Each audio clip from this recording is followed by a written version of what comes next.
Hello, aspirants. Jai Hind. I hope you all are doing well. So, today we have got a very important high level lecture topic which is having a high probability of coming in lecturate, and it is all about Myanmar coup that has happened recently in Feb. And hopefully, as I have also been told that in few of the SSBs it has already came, so I hope it helps you all, and if it comes in your lecturate, then you certainly nail it down and perform brilliantly. So let's begin. So सबसे पहले हम ये समझेंगे कि few things about Myanmar. So Myanmar was also known as Burma, and it is in Southeast Asia.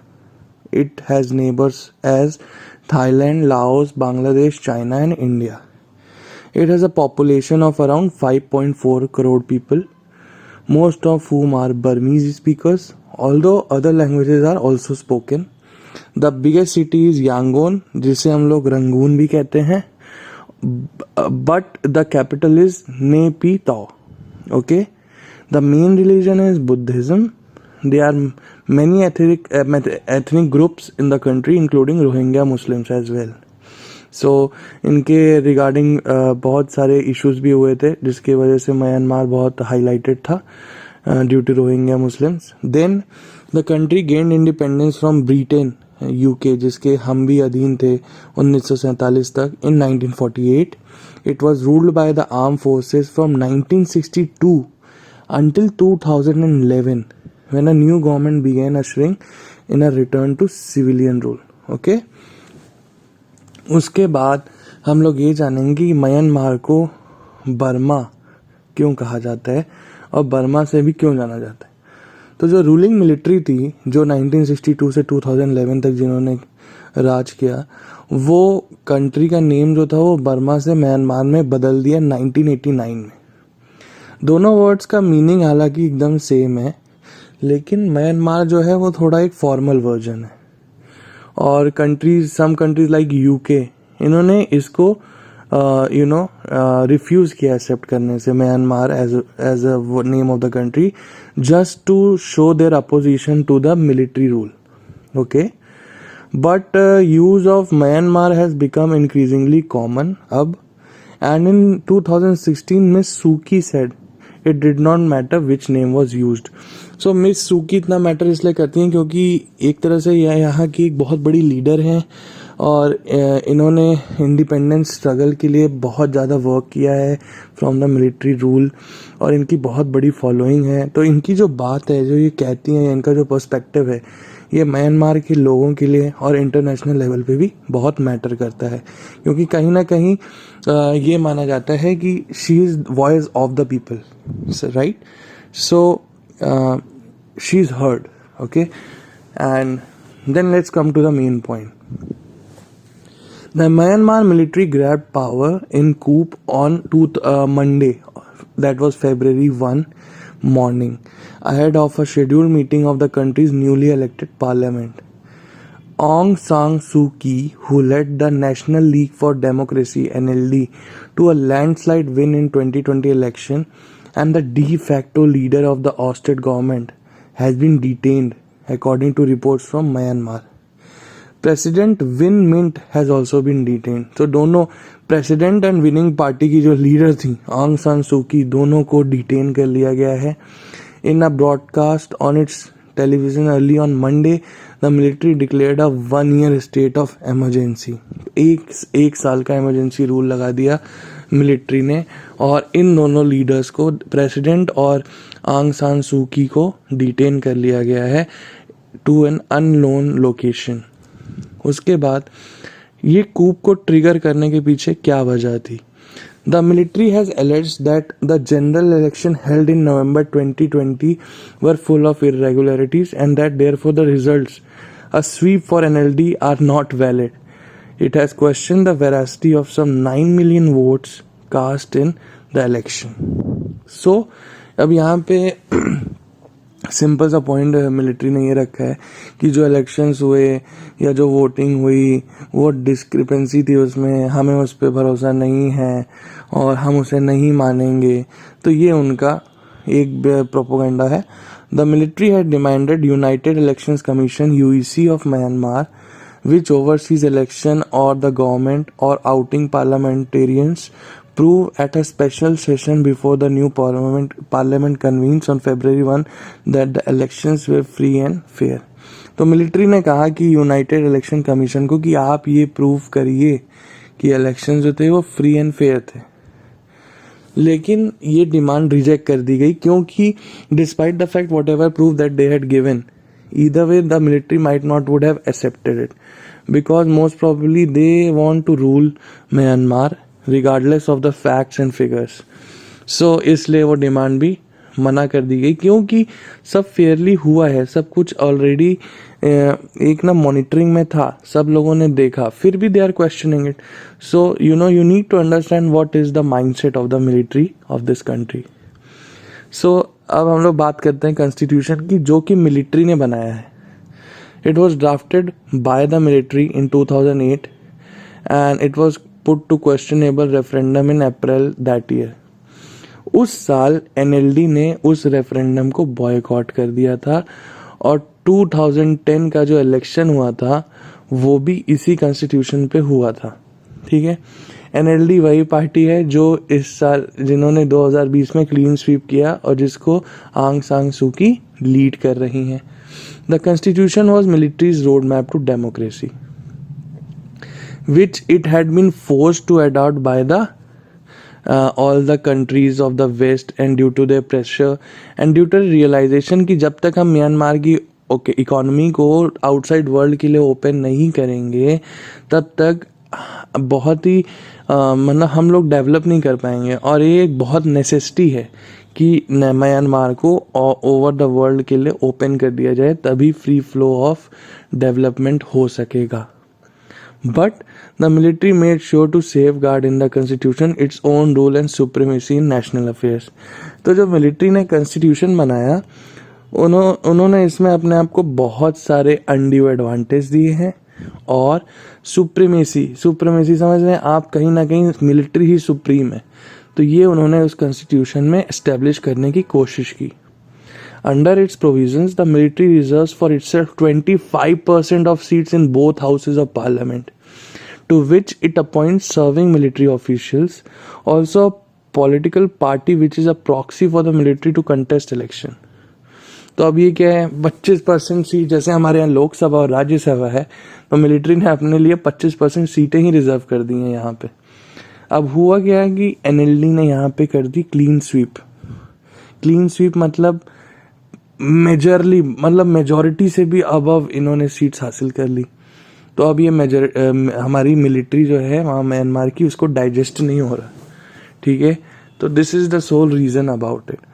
अब इनके allegation जैसे कि मैंने आपको पहले बताया ये है कि म्यांमार की मिलिट्री को सबसे पहले जान लीजिए टटमा डॉ कहते हैं। क्या कहते हैं? टटमा डॉ।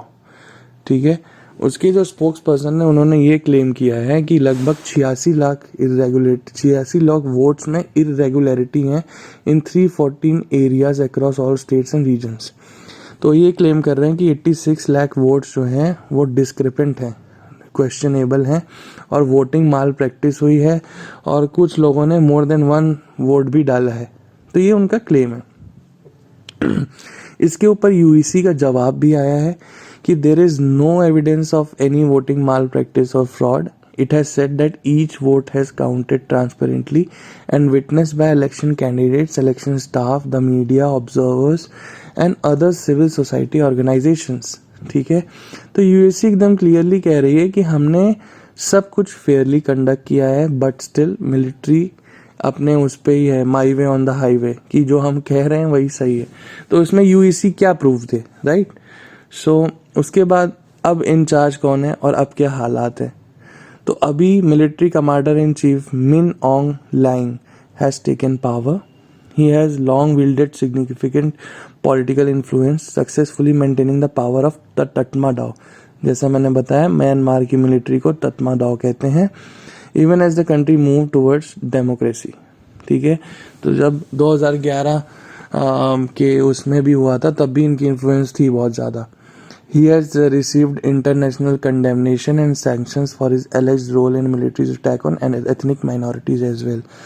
तो रोहिंग्या ग्रुप पे ना मिलिट्री ने प्रोसिक्यूट किया था और लगभग 7 लाख रोहिंग्यास को किल करने का इनके ऊपर म्यांमार मिलिट्री के ऊपर क्लेम किया गया था, और इसकी वजह से इनके ऊपर सैंक्शंस भी हैं, इंटरनेशनली कंडेम्ड लीडर हैं।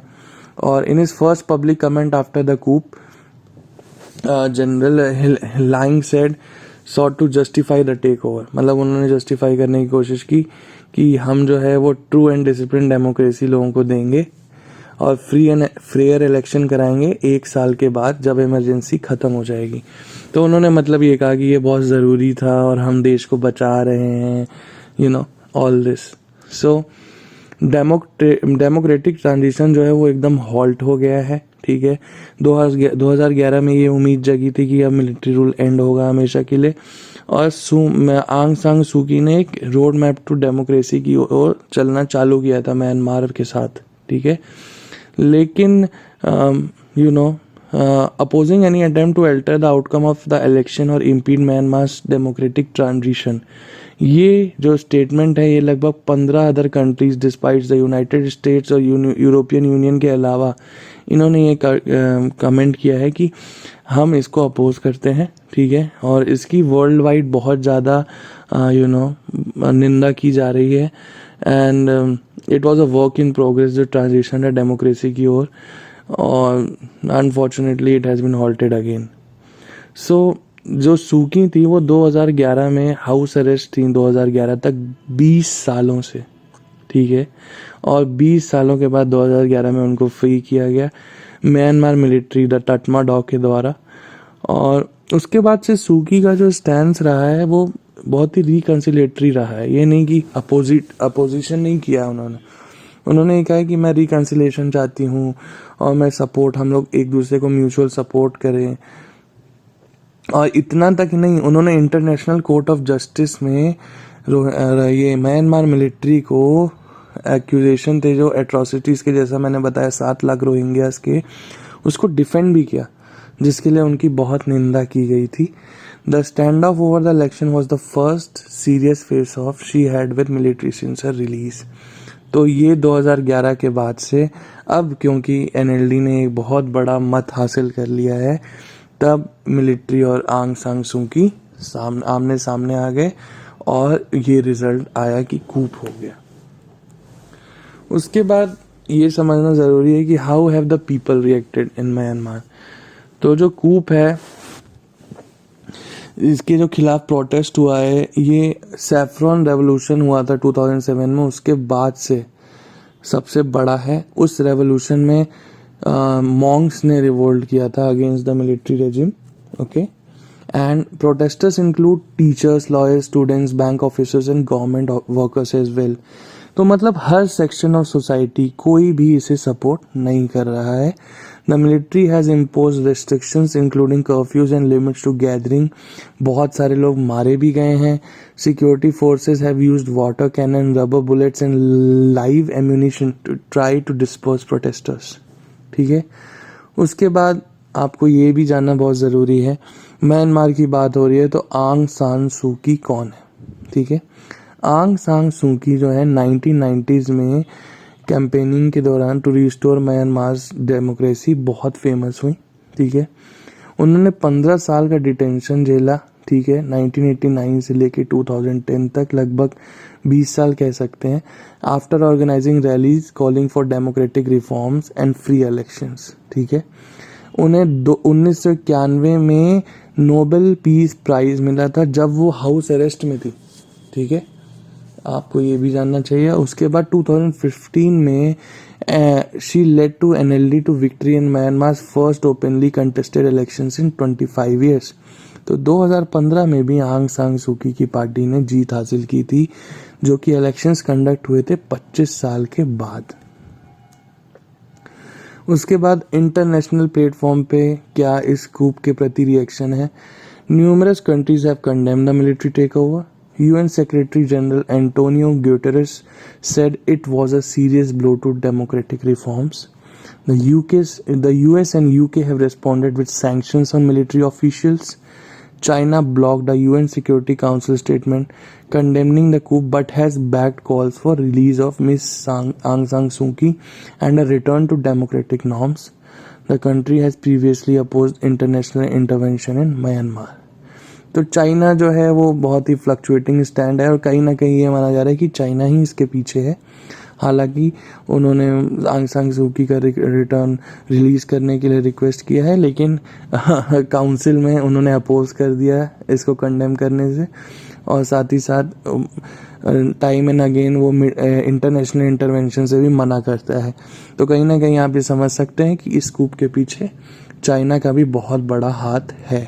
ठीक है, और I hope this topic helps. आपको इन डेप्थ समझाने की कोशिश की, और अगर ये आता है तो you have a lot of idea about it and I hope U S it. Okay, जय हिंद फ्रेंड्स, टेक केयर. ये सिर्फ कपड़े का टुकड़ा नहीं है, प्रशासन का मान है. खुशबू इसमें स्वाभिमान की हमेशा बनी ही रहती है. खाकी हमेशा निर्भीक रहती है. कोई वायरस या महामारी हो या हो सामाजिक सुरक्षा की जिम्मेदारी, हर पहला वार ये हमेशा खुद पर सहती है. खाकी हमेशा निर्भीक रहती है. रक्षाबंधन का वचन ये बखूबी निभाती है. बुराई पर अच्छाई की जीत ये खुद कहलाती है.